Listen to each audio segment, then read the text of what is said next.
오늘 우리가 기독교 신앙과 11조 헌금 이렇게 제목을 정해서 제가 말씀을 전하려고 합니다. 보통 이제 이 헌금 강조를 안 하는 교회는 좋은 교회, 헌금 강조를 하는 교회는 별로 안 좋은 교회 같이 그렇게 이야기하는 경우들이 있습니다. 그런데 그것은 그만큼 이게 위험이 있어요. 목사로서는 그런 것을 다 알면서 이것을 여러분들에게 말씀드리는 데 따르는 위험이 있습니다.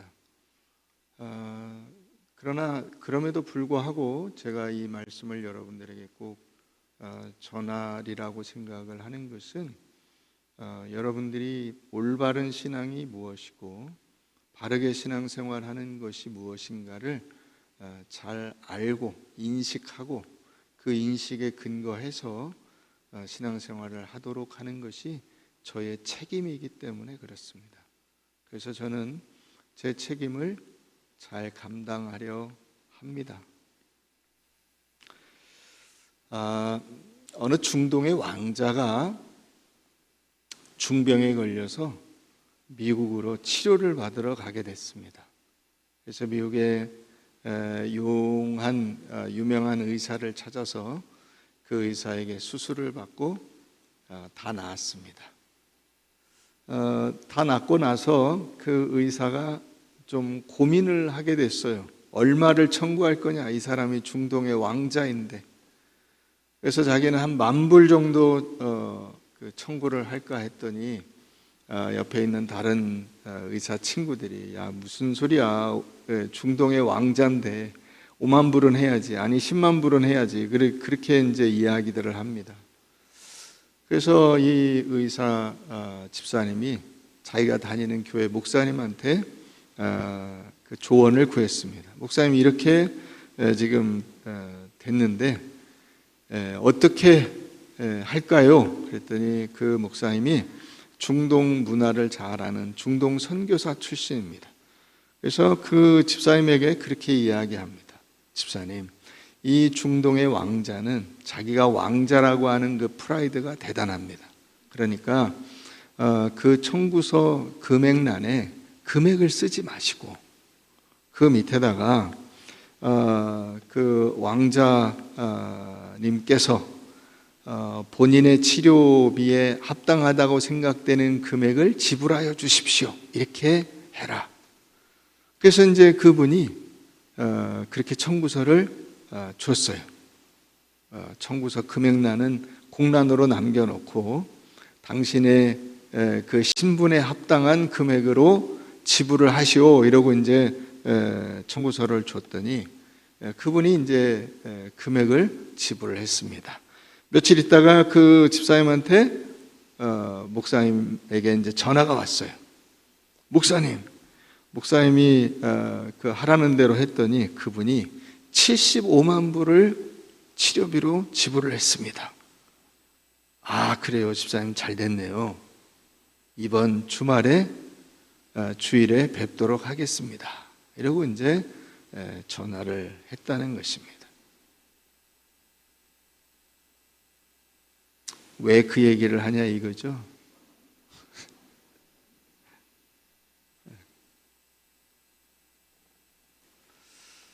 오늘날에는 이제 오늘날 전체 인류의 그 모든 기술이 집적된 것이 반도체라고 할 수 있습니다.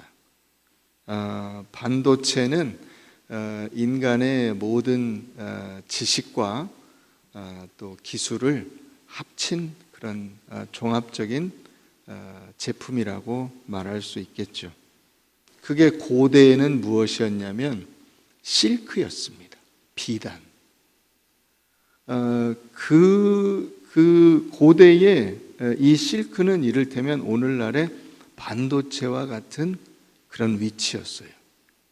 그래서 이 중국에서는 한나라 때 이미 굉장한 양잠 기술을 보유하고 그래서 좋은 실크를 만들어서 그것을 외국으로 수출을 한 겁니다. 그게 이제 실크로드죠. 배로 가기에는 너무 시간이 많이 걸리고 위험성이 많기 때문에 육로로 그것을 중앙아시아, 유럽으로 이제 이걸 퍼뜨려 나간 겁니다. 그래서 엄청난 그 부를 축적을 하게 되죠. 이 누에가 뽕잎을 먹고 그 입에서 씨를 뽑아내서 그 번데기를 만들고 이 누에 꼬치를 만들고 그 안에 들어가 있는 그것을 이게 따서 거기서 고르게 가늘게 씨를 뽑아내는 이 기술이 당시로서는 굉장히 어려운 기술인 거죠. 지금은 그게 뭐 일도 아니지만은 과거에는 그런 기술을 가지고 있으면 그건 엄청난 기술 수준을 보유한 것입니다. 그래서 이것이 사람들에게 혹하게 만드는 거예요. 야, 이렇게 기가 막힌 옷감이 있단 말인가? 비단 같다. 이 비단 같은 그런 기가 막힌 그 비단천을 만드는 그 기술이 그 고대에 이미 세계로 퍼져나가게 되는 것입니다. 그래서 2017년에 몽골의 가장 서쪽 끝에 있는 시베트 하이르안이라고 하는 곳에서 무덤을 하나 이렇게 출토를 하게 됐는데 그걸 파보니까 거기에 유목민인데 그 지역에 사는 유목민인데 유목민이 비단 옷을 입은 미이라가 출토가 됐어요. 그래서 사람들이 깜짝 놀란 겁니다. 야, 유목민이 그 거칠고 험한 들판을 말을 타고 달리는 그 유목민이 아주 하늘아른한 비단 옷을 입었다. 거기서 이 사람들이 두 가지 중요한 사실을 이야기하는 거예요. 하나는 비단이 이럴 정도로 이 몽골의 저 시골에까지 사람들이 비단을 입을 정도로 비단이 엄청나게 보편화되었다는 것이고, 다른 하나는 그들이 흉노족인데 이 흉노족의 멸망의 원인이 뭔가를 알 수 있겠다 하는 거예요. 흉노족의 이 유목민의 멸망의 원인이 뭐냐? 황금보다 값비싼 실크를 몸에 두르고 다니기 시작하면 험하게 말 타는 것이 싫어지고 말 타고 해야 할 일들을 제대로 할 수가 없게 된다는 것이죠. 그리고 실크 구입에 막대한 재산을 소모하게 되니까 결국 가진 재산은 다 날리게 되고 자기들이 하는 일에는 흥미를 잃게 되는 것입니다. 유목민의 야성을 잃어버리게 되는 것이죠. 이게 로마에도 들어오게 됩니다. 실크가. 그래서 기원전 55년에 파르티아라고 하는 나라와 로마가 전쟁을 하는데 이 카레이 전투에서 로마군은 대패를 하게 됩니다. 크게 패배를 해요. 어느 정도로 큰 패배냐면 로마 군인 2만 명이 죽고 10,000명이 포로로 잡혀갈 정도로 큰 패배였는데 적군은 100명 정도만 죽었어요. 그런데 이 전쟁이 중요한 것은 그 전쟁에서 이 로마군이 그 카르티아의 비단을 본 거예요. 비단. 야, 저렇게 기가 막힌 것이 있었네. 그래서 그 다음부터 이 로마 사람들도 비단을 구해서 그 비단을 입기 시작한 거예요. 거기에 엄청난 로마의 부가 쏟아부어졌다는 것입니다. 여러분, 종교개혁이 뭐였습니까? 종교개혁은 돈과 권력에 찌들어 살던 그 당시에 이 사회 전반에 우리가 원래 서야 할 자리로 돌아가야 한다고 하는 외침을 그들에게 들려주고 그 경종을 울리는 것이 종교개혁입니다.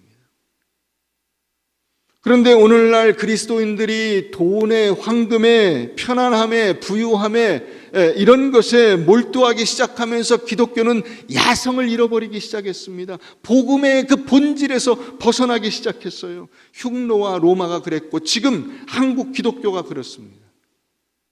한국 기독교는 50년대부터 80년대까지 대단한 성장을 이루었습니다. 그때의 한국 기독교는 가서 천막을 치고 십자가를 꽂기만 해도 사람들이 몰려들던 그런 황금기였습니다. 그런데 지금 그때에 비하면 한국 기독교는 완전히 망한 상태입니다. 그런데도 교회마다 돈으로 쳐바르고 돈 때문에 싸움이 일어나고 교회 주도권 다툼이 일어나는 일들이 비일비재합니다. 신앙의 목적과 방향이 돈과 물질과 나의 편안함에 모두 쏠려 있습니다. 그래서 자기 자신을 치장하고 남에게 자신을 자랑하는 일에 온통 정신을 쏟고 있어요. 개인 차원에서도 그렇고 공동체 차원에서도 그렇고 교회 차원에서도 그렇습니다. 여러분, 지금 우리는 어디를 향해서 가고 있습니까? 대부분의 그리스도인들이 돈에 쩔쩔매고 있습니다. 아마 여러분들도 그런 생각을 가지고 여기 오셨을지도 모르겠습니다. 그러나 여러분들의 상태가 돈이 그렇게 없는 상태도 아니고 못 사는 것이 아닌데도 불구하고 다다익선, 많으면 많을수록 좋은 거지, 이런 생각에 사로잡혀서 무작정 돈을 탐하고 자기가 그리스도인이라고 하면서도 나의 현재의 상태와 나의 돈이 어디서 왔는지에 대한 개념이 없어요. 내가 왜 존재하는지, 내 인생을 어디에 써야 되는지에 대한 개념이 없어요. 무엇을 위해서 사는 인생이 올바른 인생인지, 하나님께서 나에게 어떤 인생을 살라고 명령하셨는지에 대한 개념이 없어요. 그래서 완전히 신앙의 야성을 잃고 동물원에 있는 동물같이 되어버렸어요. 이 근방에도 큰 동물원들이 잔뜩 있습니다.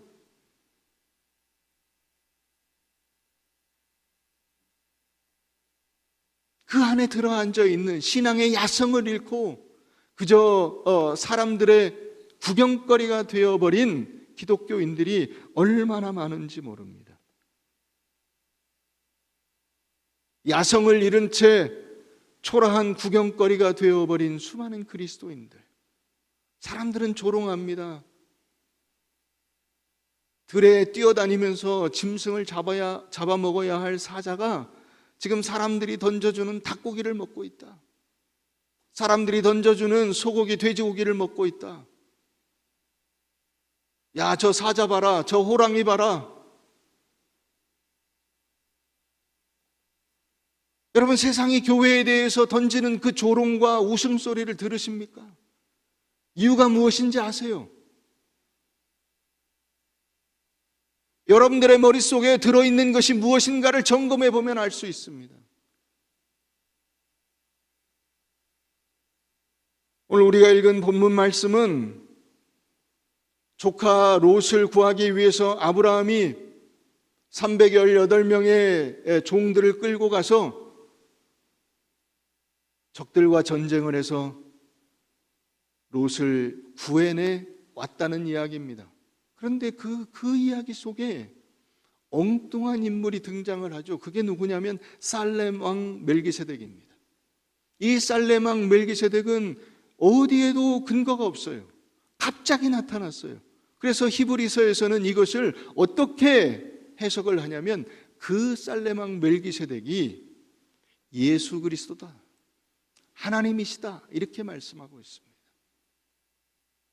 다시 말하면 아브라함은 자기가 승리를 거두고 돌아오면서 하나님께, 하나님 제게 승리를 주셔서 감사합니다 라고 고백을 했다는 거예요. 내 승리는 하나님이 주신 승리입니다. 내가 오늘 여기 와서 다시 하나님을 뵐 수 있게 된 것은 제 노력과 제 열심과 제 전투력의 승리가 아니라 하나님이 저를 붙들어 주신 은혜인 줄로 믿습니다 라는 고백을 한 거예요.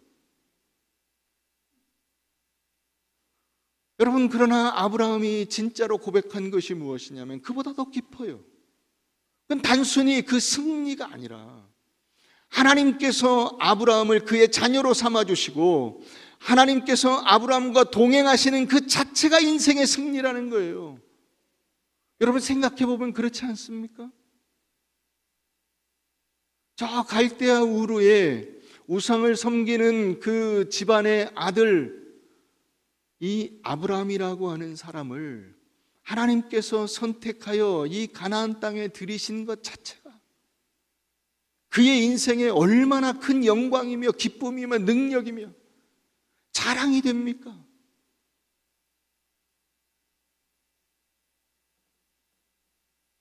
여러분, 그게 우리의 자랑이에요. 하나님께서 아브라함을 선택하여 그의 백성 삼아주신 것과 똑같이 하나님께서 우리를 이 대한민국 땅의 무지렁이와 같은 벌레보다 못한 나를 예수 그리스도로 구원해 주시고 예수를 알게 하시고 하나님의 말씀과 은혜 가운데 살게 해주신 그 승리가 우리에게 이미 주어져 있는 것입니다. 그런데 우리는 이 승리를 몰라요. 내가 승리자라는 사실을 알지 못하고 삽니다.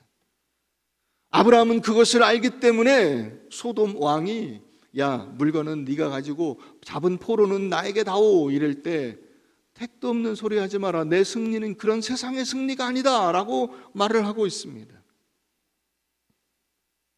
아브라함이 뭐라고 이야기하고 있습니까? 22절 보세요. 아브라함이 소돔 왕에게 이르되 천지의 주제시요 지극히 높으신 하나님 여호와께 내가 손을 들어 맹세하노니 내 승리의 근원은 내가 아니라 하나님이다. 천지의 주제시요 지극히 높으신 하나님 여호와가 나의 승리다. 이것을 고백하고 있는 것입니다. 그래서 아브라함은 하나님이 택한 그 백성으로서의 자기의 위치를 명확히 하고 있는 거예요. 11조를 드림으로써. 그것은 10분의 1이라고 하는 뜻이 아니라 100% 전체를 말하는 것입니다. 그 상징적인 의미로 11조를 드리는 거예요. 여러분, 그런데 우리는 이런 특권과 승리와 하나님이 주신 은혜와 복을 외면한 채 돈에 집착하죠. 예수를 믿으면서도 돈을 붙들려고 안간힘을 씁니다. 왜 그렇습니까? 여러분, 근본적인 이유가 뭐예요? 돈을 가지면 내가 하나님 노릇을 할 수가 있어요. 돈이 많으면 많을수록 하나님 노릇을 할 수가 있어요.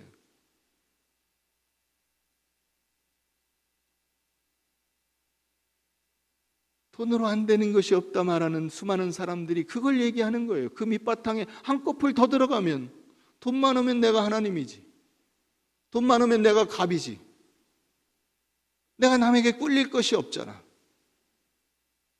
여러분, 그게 인간 안에 있는 죄성이에요. 에덴 동산에서 이미 그 시험이 주어진 겁니다. 그래서 마귀가 어떻게 아담과 하와를 꼬시죠?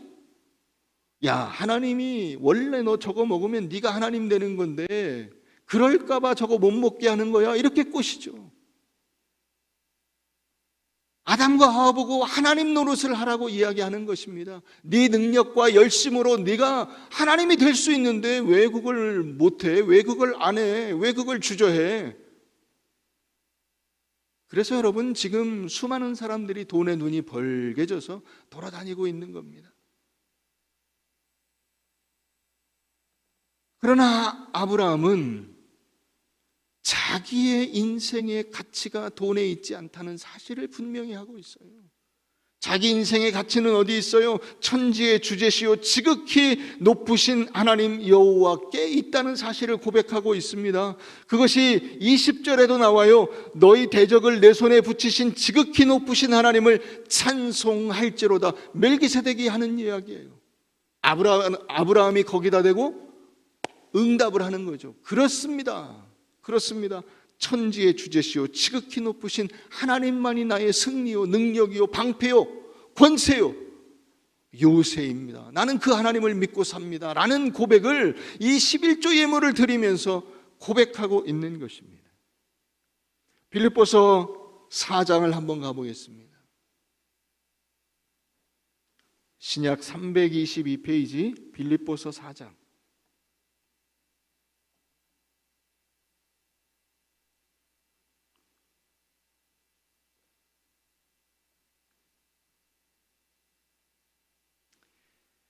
10절 말씀 보십시다. 내가 주 안에서 크게 기뻐함은 너희가 나를 생각하던 것이 이제 다시 싹이 나미니 너희가 또한 이를 위하여 생각은 하였으나 기회가 없었느니라. 내가 궁핍함으로 말하는 것이 아니니라. 어떠한 형편에든지 나는 자족하기를 배웠노니 나는 비천에 처할 줄도 알고 풍부에 처할 줄도 알아. 모든 일 곧 배부름과 배고픔과 풍부와 궁핍에도 처할 줄 아는 일체의 비결을 배웠노라. 내게 능력 주시는 자 안에서 내가 모든 것을 할 수 있느니라. 종종 이것을 굉장히 비장한 자기의 신앙의 고백으로 이야기하는 경우들을 보게 됩니다. 대부분의 경우에는 자기가 뭔가 대단한 일들을 할 수 있게 해달라, 혹은 그런 존재지만 내가 그런 것을 숨기고 하나님 앞에 감사한다는 고백으로 이걸 써먹습니다. 그러나 여러분, 이 대목의 뜻은 그렇지 않습니다. 지금 사도 바울은 로마 감옥에 있습니다. 감옥에 갇혀 있는데 빌립보에서 자기가 개척한 교회 성도들이 그 위문을 왔어요.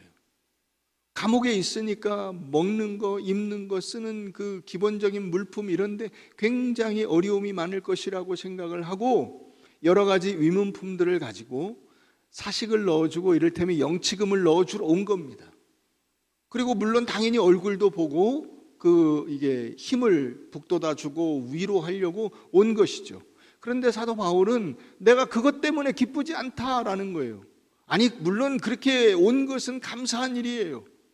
그래서 여기 나오는 대로 14절에 있는 것처럼 그러나 너희가 내 괴로움에 함께 참여하였으니 잘하였도다. 감사한 일이죠. 그 멀리서부터 이 로마까지 감옥에 위문을 하러 온 것은 참 감사한 일입니다. 너무 고마운 일이죠. 그러나 사도 바울은 자기 신앙을 분명하게 선포하고 있어요.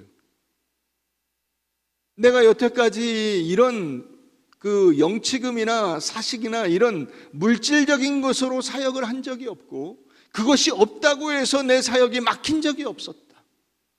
내가 돈으로 사역한 것이 아니고 돈이 없다고 해서 주의 일을 못한 적이 없다. 하나님은 돈이 있든지 없든지 어떤 상황에서든지 하나님의 능력과 은혜와 역사하심을 우리에게 베풀어 주시고 그와 같은 계획들이 이루어질 수 있도록 뒤에서 간섭하시고 인도하시는 분이다. 그거예요. 그래서 내가 궁핍함으로 말하는 것이 아니니라. 어떠한 형편에든지 나는 자족하기를 배웠노니. 자족이죠, 자족. 여러분, 이 자족이 뭔지 아세요? 있으면 있는 대로, 없으면 없는 대로 산다. 이게 자족이 아니에요. 여기 이 자족이라는 말은 하나님이 자기에게 계시기 때문에 자기는 더 이상 다른 것이 필요가 없다는 거예요. 하나님이 계신데 내가 더 이상 뭐가 더 아쉽냐? 나는 아무것도 겁날 것이 없고 필요한 것이 없고 두려울 것이 없고 고통스러울 것이 없다. 그래서 나오죠. 나는 비천에 처할 줄도 알고 풍부에 처할 줄도 알아. 모든 일 곧 배부름과 배고픔, 풍부와 궁핍의 일체의 비결을 배웠다. 어떤 상황 속에 내가 처하더라도 그 상황 때문에 내가 낙심하거나 절망하지 않는다. 그 상황 뒤에 계신 하나님을 나는 바라보고 있고 그분께서 인도하시는 대로 나는 나에게 맡겨주신 사명을 감당하기 위해서 전진한다라는 거예요. 그래서 내게 능력 주시는 자 안에서 내가 모든 것을 할 수 있는 거예요.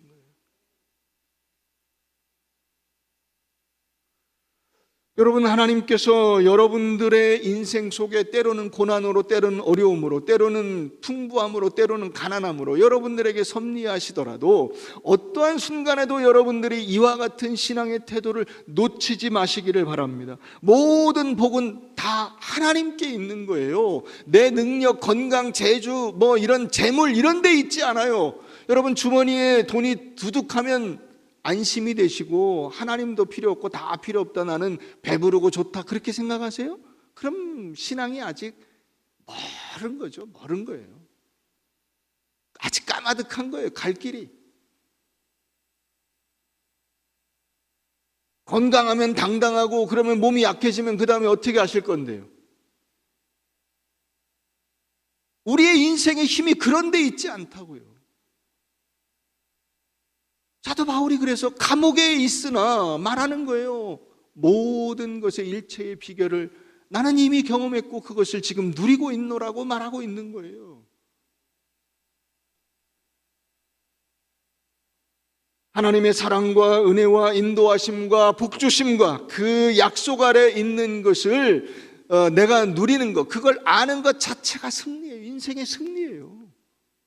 그 승리의 고백이 여러분 11조가 되는 거예요. 여러분 그 기쁨을 아세요? 올해 우리가 시편 100편 주제가 뭐죠? 기쁨으로 하나님을 섬기는 성도. 이 기쁨이 어떤 기쁨이에요?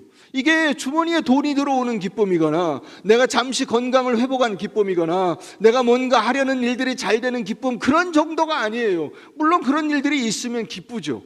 그러나 그것보다 훨씬 더 큰 기쁨이에요. 그건 뭐냐? 하나님께서 나와 함께 하시고 나를 구원하시고 내게 능력을 주시고 나를 인도하여 주셔서 하나님의 계획 속의 한 부분으로 나를 세워주시는 그 기쁨이에요. 그렇기 때문에 기쁜 거예요.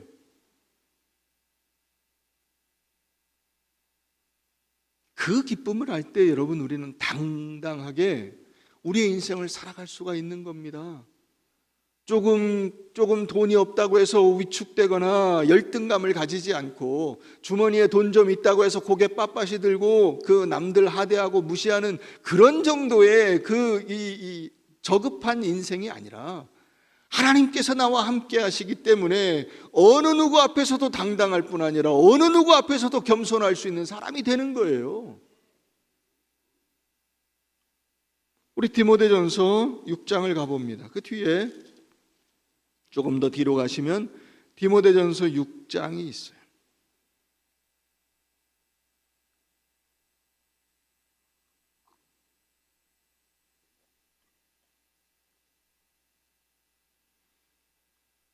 (3절) 누구든지 다른 교훈을 하며 바른 말 곧 우리 주 예수 그리스도의 말씀과 경건에 관한 교훈을 따르지 아니하면 그는 교만하여 아무것도 알지 못하고 변론과 언쟁을 좋아하는 자니 이로써 투기와 분쟁과 비방과 악한 생각이 나며 마음이 부패하여지고 진리를 잃어버려 경건을 이익의 방도로 생각하는 자들의 다툼이 일어나느니라. 여기 다른 교훈, 여기 다른 교훈이 나와요. 3절에 다른 교훈, 누구든지 다른 교훈. 이 다른 교훈이 뭐냐면 이단 얘기가 아니에요. 이단 얘기가 아니라 잘못된 신앙, 삐뚤어진 신앙이에요. 마치 돈이 모든 것인 것처럼 따라다니는 기복주의적인 신앙. 반대로 그러면 헌금을 강조하면 강조 안 하면 좋은 교회고 강조하면 나쁜 교회다, 이렇게 생각하는 그 사람이 그러면 강조를 안 하니까 열심히 헌금을 합니까? 안 하죠. 안 하려고 그 얘기를 하는 거 아니에요. 안 하려고, 안 하면 안 할수록 좋다고 생각하는 거예요? 여러분 그렇지 않습니다. 여러분 열심히 세금을 내셔야 돼요. 열심히. 여러분 어떤 물건을 사더라도 우리나라에서는 전체 모든 재화에 10%의 부가가치세가 붙습니다. 물론 다른 세금들도 다 냅니다. 그래서 그걸로 여러분들이 어떻게 살고 있습니까? 길을 잘 닦고 좋은 시설에 아이들을 잘 키워내고 또 국가의 어떤 인터넷이라든가 뭐 항만이라든가 이런 그 기본적인 인프라스트럭처를 만들어내고 모든 시스템들을 만들어내서 그 속에서 우리가 기쁘고 즐겁게 살아갈 수 있도록 만들어주는 거예요. 그걸 개인적인 욕심으로 취해가는 사람들이 있을런지 모르나 그 사람들은 처벌해야죠. 그러나 여러분 그런 것으로 여러분 나라가 지금 전 세계에서 아주 든든하게 세워진 나라가 됐어요. 이렇게 조그만 나라가 저는 전 세계의 탑10 그 리스트에 올라간 나라들이 많지 않아요. 우리나라, 싱가포르, 대만 이런 정도밖에 안 돼요. 나머지는 다 별 볼 일 없어요. 그게 열심히 여러분들이 노력하고 애쓴 것뿐만 아니라 그 속에서 세금을 내서 그런 것들을 만들어 놓은 거예요. 그래서 여러분 제일 바보 같은 사람이 누군지 아세요? 나라가 내가 돈 버는데 보태준 게 뭐가 있냐 이런 소리 하는 거예요. 여러분 그런 소리 하면 안 돼요. 어디서 공부를 했는데, 어떻게 사업을 했는데, 인터넷이 어떻게 뚫려 있는데. 여러분 후진국 가서 보세요. 인터넷 쓸 수가 있나? 인터넷으로 사업을 할 수가 있어요? 못하죠. 그런데 국가기관 시설을 잘 만들어 놨기 때문에 그런 걸 할 수가 있잖아요. 그렇기 때문에 그런 소리 하면 안 돼요. 우리가 다 그 혜택을 보는 거예요. 교회도 마찬가지예요. 누군가가 헌금해서 여러분 좋은 시설을 만들어 놓고 그 더우면 에어컨 나오고 추우면 히터 나오고 엘리베이터 타고 오르락 내리락 하고 주차장에 차를 대고 여러분들이 보탠 게 있어요? 열심히 보태야죠. 거기에 같이 힘을 합쳐야 돼요. 그래서 더 좋은 교회 공동체를 만들어 가는 거예요, 우리가. 그런 일들을 통해서. 자, 6절 보세요. 그러니까 6절에 바로 나오는 게 뭐예요? 자족이 뭐라 그랬어요? 그냥 있으면 살고 없으면 안 쓰고 이런 정도가 아니라고 했죠. 하나님이 나와 함께 계시기 때문에 자족하는 마음, 기뻐하는 거예요. 그러니까 그런 마음이 있으면 경건은 큰 이익이, 경건 자체로 내게 큰 이익이에요. 경건 자체가 나의 승리라고. 하나님이 나와 함께 하심을 아는 것 자체가 믿음이에요. 신앙이에요. 그게 우리가 세상에 아무것도 가지고 온 것이 없음에 또한 아무것도 가지고 가지 못하리니 우리가 먹을 것과 입을 것이 있은즉 족한 줄로 알 것이니라. 부하려 하는 자들은 시험과 올무와 여러 가지 어리석고 해로운 욕심에 떨어지나니 곧 사람으로 파멸과 멸망에 빠지게 하는 것이라. 돈을 사랑함이 일만하게 뿌리가 되나니 이것을 탐내는 자들은 미혹을 받아 믿음에서 떠나 많은 근심으로써 자기를 찔렀도다. 하나님을 의지하고 기쁨으로 살아갈 수 있는 인생이 있고요, 자기가 혼자 돈을 가지고 이러쿵저러쿵 이렇게 저렇게 하면서 근심으로 자기를 찔러 고통스러운 인생을 사는 두 종류의 인생이 있다는 거예요. 여러분들은 어떤 인생을 살기를 원하십니까?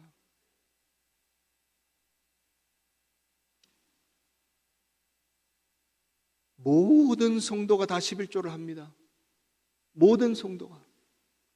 어떤 사람은 병원에 하고 어떤 사람은 자동차에 하고 어떤 사람은 집에다 합니다. 어떤 사람은 친구에게 하고 어떤 사람은 명품에 하고 어떤 사람은 자기 쾌락에 하죠. 모든 사람은 다 11조를 해요.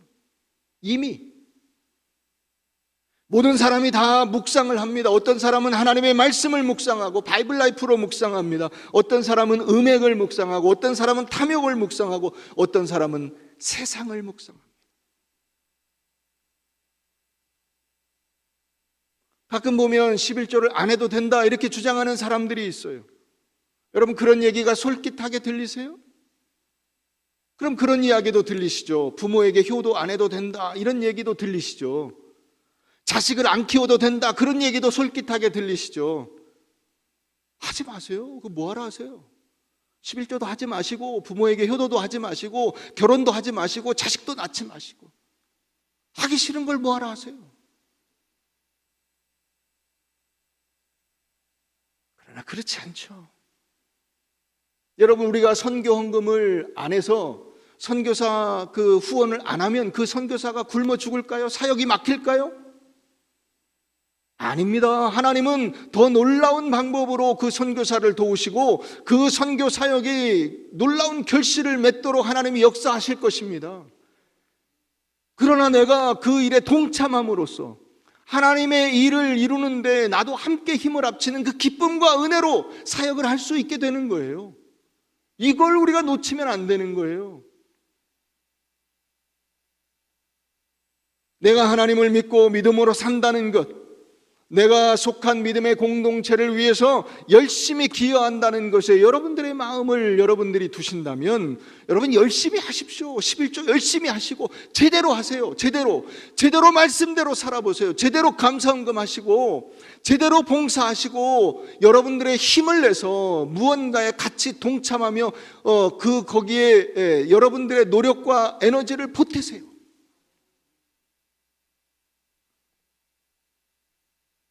엘리베이터를 타시면 엘리베이터 타는 값을 내시고 여기 앉아서 히타와 에너지를 그 에어컨을 여러분들이 맛을 보시면 그 값을 내시고 같이 동참하는 거예요.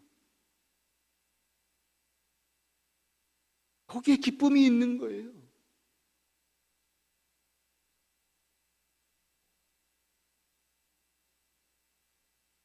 11조는커녕 1년에 자기 이름으로 헌금 봉투에 그 헌금 한 번을 내본 적이 없는 분들이 수두룩해요.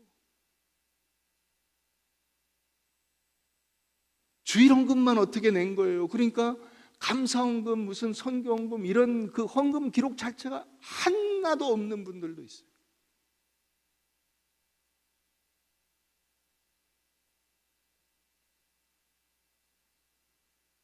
이 모든 것을 함께 누리는 그 기쁨과 은혜를 여러분들을 아셔야 돼요. 그게 하나님께서 우리에게 주시는 기쁨이에요.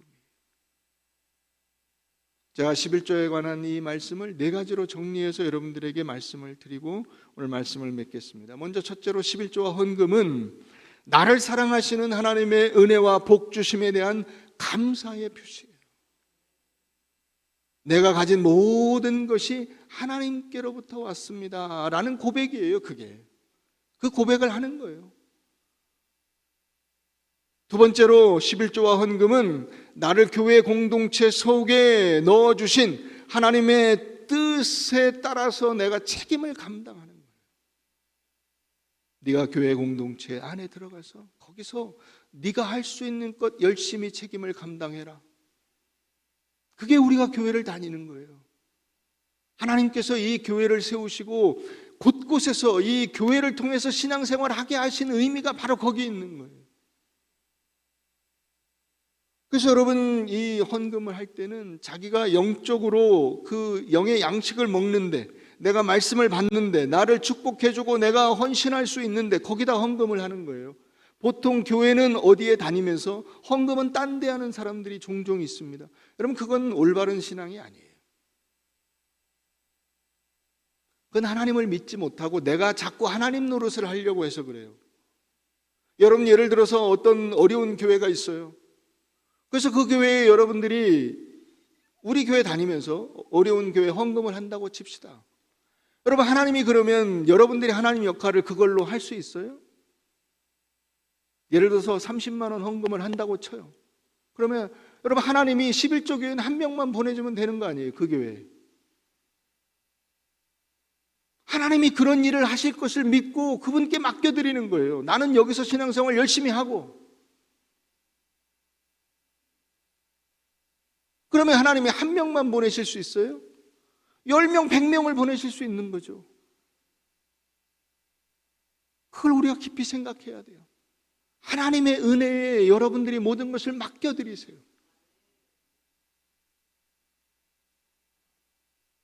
세 번째로 11조와 헌금은 내가 성실하게 하나님의 백성으로만 살겠다고 하는 결단이에요.